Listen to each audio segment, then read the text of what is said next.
guys, this is again Paula and welcome to our vlog. So for today's video, tayo ay maglilinis sa ating bakuran. Samahan niyo ako! Thank you!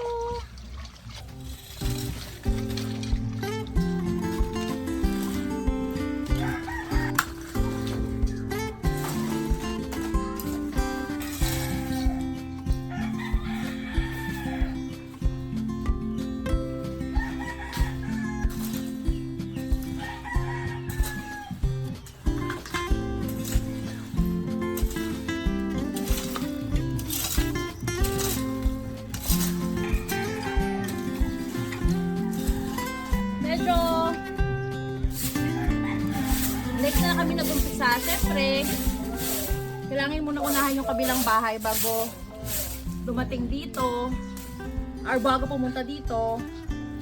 At yung ako nabasa niyo yung mga una kong post, itong bahay na to is dedicate namin para sa content creation. You know, to show you what life is in the province. O diba, hinihingal na ako. Onting walis lang.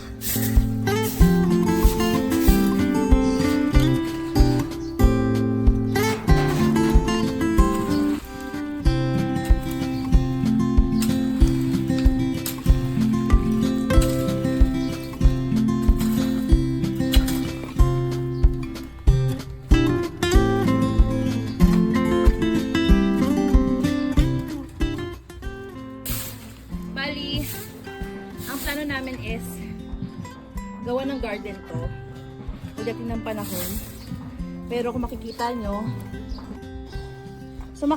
dito, syempre marami pang kailangan gawin, marami pang kailangan linisin. Ayan siya,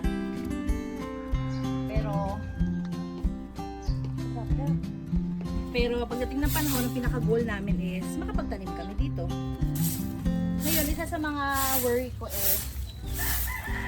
syempre, ilang buwan or ilang linggo natin naaantay matuloy yung mga basura na to para tuloy na tayo makapag-tanim. So, matagal. Yun nga daw yung pinaka-esensya ng buhay sa probinsya is nag-aantay ka talaga na matagal, usual yun. Kaya nga siguro slow living kasi hindi mo kailangan madaliin lahat ng bagay. Diba? Mag-aantay tayo kung kailan niya gusto matuyo at naulan pa, diba? Kaya pag natuyo na siya, edi nice. Pag di siya natuyo, edi mag-aantay ulit tayo. Mag-aantay ulit tayo hanggang makapag-garden tayo. So, patience!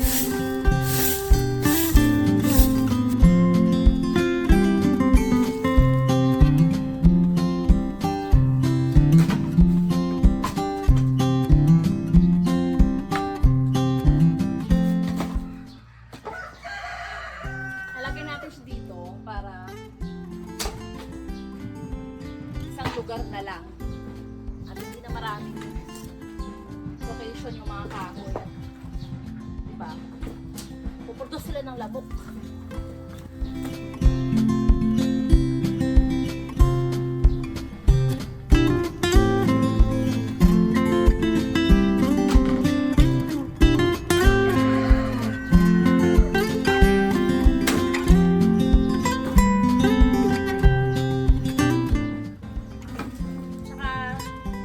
Sayang din pati yung mga kahoy kasi pagdating ng panahon, meron tayong pang gatong, diba? Hindi natin kailangan pumitas or uling kasi mahal din ang uling. Kahoy na lang. So, medyo maulan ang panahon ngayon, guys. Hindi pa matutuyo yan.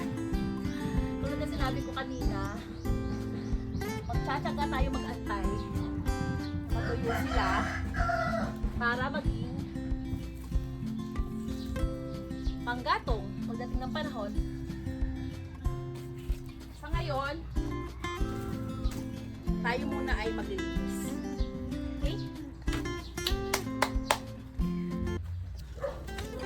Bali, last portion na to ng paglilinis natin. Pagkatapos nito, wala na natin i-edit yung video. Kasi ilang araw din tayo or weeks yata na nakapag-create ng content to, guys. Again, thank you so much for everyone who already watched our video and is planning to watch our video. So I hope you support them. So yun lang. Tapos na tayo, guys. So nakapaglinis na tayo kahit papaano. Ayan. So continue ko na lang to. Pero nakapaglinis na tayo kahit papaano sa susunod na araw. Try natin gumawa ng compost pit para ilagay sila or wait na lang natin silang matuyo. So yun lang. Continue ko lang yung pag-wawalis. Thank you again for watching.